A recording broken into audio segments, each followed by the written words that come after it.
Vaisių, obuolių, kriaušių, slyvų retinimo gidas.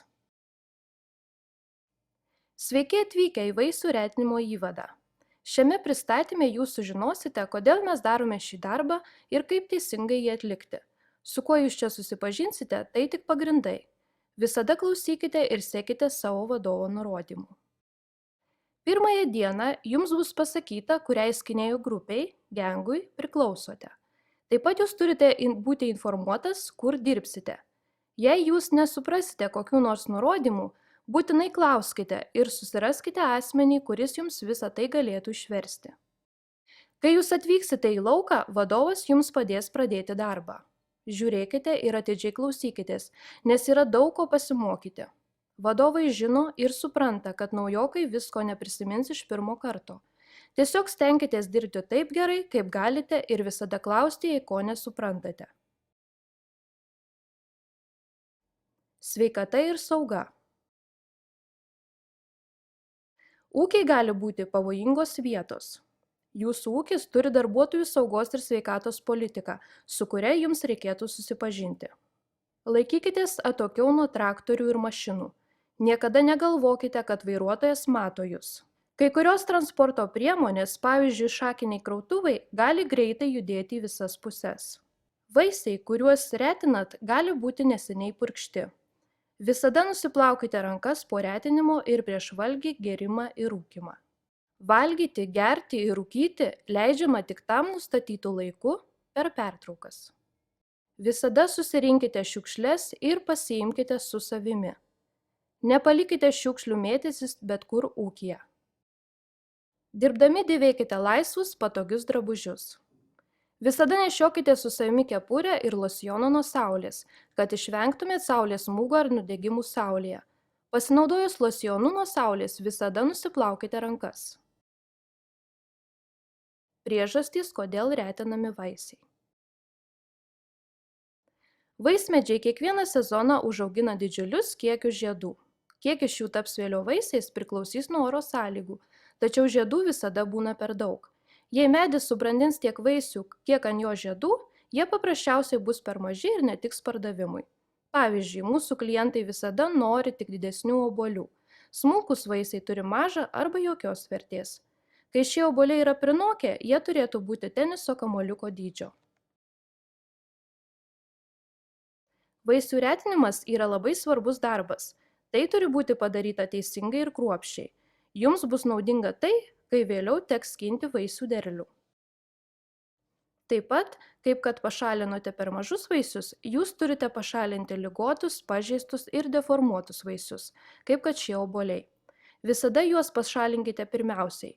Jūsų vadovas parodys jums, kuriuos reikia pašalinti. Visi vaisiai, kurie yra per maži, turi būti pašalinti. Jūsų vadovas parodys jums minimalų dydį. Retinant svarbu naudoti abi rankas, kad pasiektumėte reikiamą greitį. Jums reikės nesiblaškyti ir sutelkti visą dėmesį tik į darbą. Jums gali tekti dirbti su partneriu arba vienam. Įsitikinkite, kad dirbate metodiškai. Jei dirbsite individualiai, pradėkite nuo vieno taško ir judėkite aplink medį tol, kol baigsite ties pradiniu tašku. Jei dirbti teks su partneriu, pradėkite taip pat nuo vieno taško ir judėkite tol, kol susitiksite. Susikurkite savo sistemą. Kiekvieną šaką retinkite nuo viršaus į apačią, pradėdami nuo aukščiausių šakų, tada pereikę ant žemesnių ir judėkite aplink medį. Nepamirškite viršūnių. Jeigu jų negalite pasiekti, pasinaudokite kopėčiomis. Taip pat padeda, jei jūsų poroje bus aukštesnis žmogus. Visada patikrinkite, kad kopėčios būtų dedamos saugiai, ypač šlaituotose vietose. Niekada nedėkite kopėčių skersai šlaito.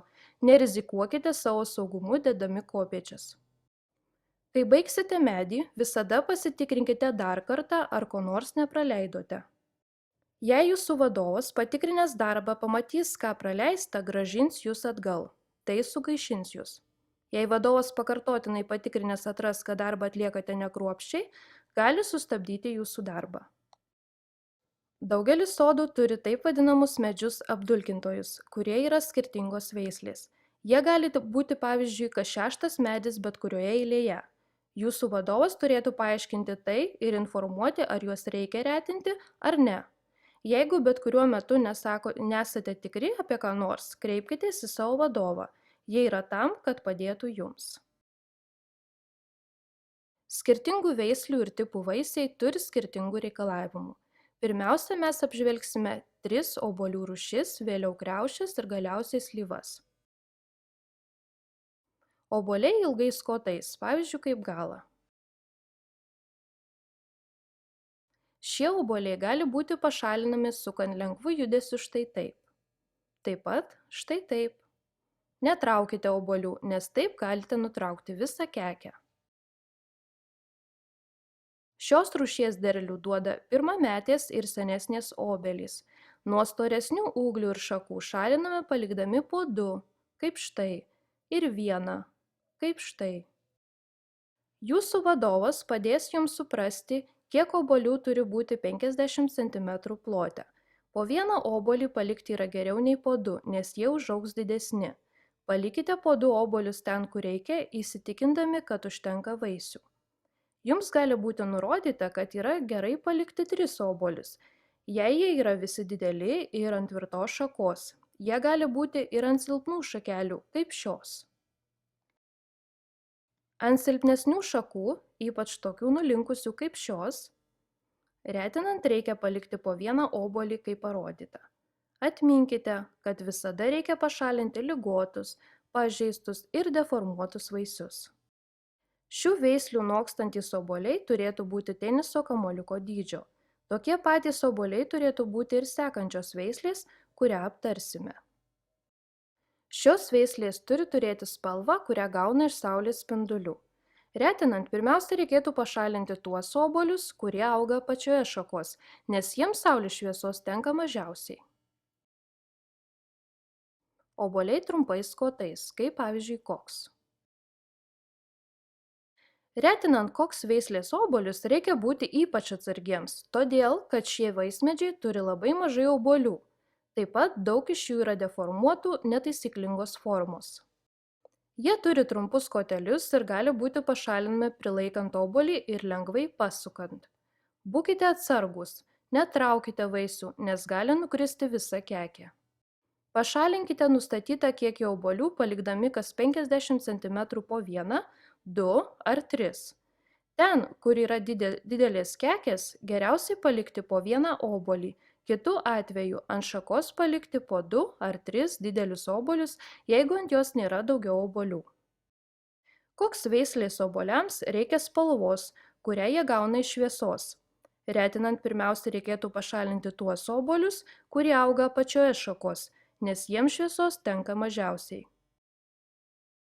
Brambliai ir kiti kulinarinių rūšių obuoliai. Šios veislės užaugina didelius obuolius skirtus maisto ruošimui. Jų medžiai yra stipresni ir gali išlaikyti daug vaisių.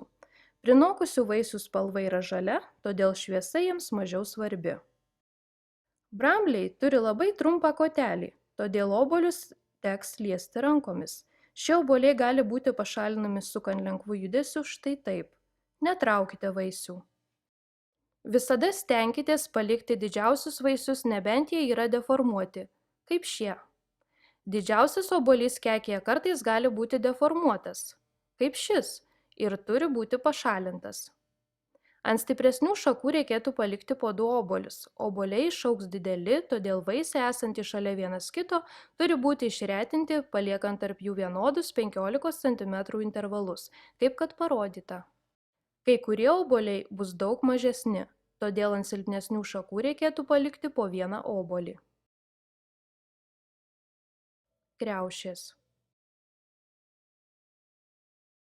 Kriaušės paprastai yra retinamos vėliau nei obuoliai ir visada reikalaujama pašalinti daugiau prastos kokybės vaisius nei jų perteklių. Kriaušės pašalinamos laikant kotelį ir greitai jį nulaužiant, kaip kad parodyta. Netraukite vaisių, nes tai gali pakenkti medžiui. Jūsų vadovas padės jums, jei kils kokybės problemų. Tai liečia kriaušės, kurios yra netaisyklingos formos, tiesios ar išlenktos formos, kaip čia parodyta. Tiesios kriaušės, kaip kad kairėje parodyta, neturi apvalios galvos, kaip kad turi dešinėje. Tiesios kriaušės nebeužaugs iki minimalaus reikalavimo dydžio, todėl turi būti pašalintos. Šios kriaušės yra šiurkštaus paviršiaus ir rusvos spalvos, todėl turi būti pašalintos. Šios kriaušės yra švelniai rusvos spalvos, todėl jas galima palikti. Jūsų vadovas padės jums. Daug vaisių turinčios kekės turi būti išretintos, kad liktų po 2 kriaušės. Visada pirmiausiai pašalinkite blogos kokybės kriaušės. Mažos kriaušės ant silpnų šakų turi būti paliktos po vieną, kaip kad parodyta. Jums gali tekti retinti senesnės, didesnės kriaušės. Svarbu, kad būtų sistemingai dirbama aplink medį. Reikia sekti kiekvieną šaką, įskaitant šoninės šakas. Slyvos. Slyvų medžiai gali turėti didžiulį skaičių vaisių, o mums reikia tik pavienių gerai išsidėsčiusių slyvų.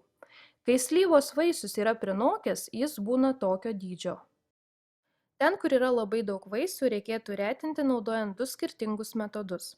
Pirmiausia, reikėtų naudoti abi rankas, kad nuodugniai išieškotumėt visą vaisių kekę.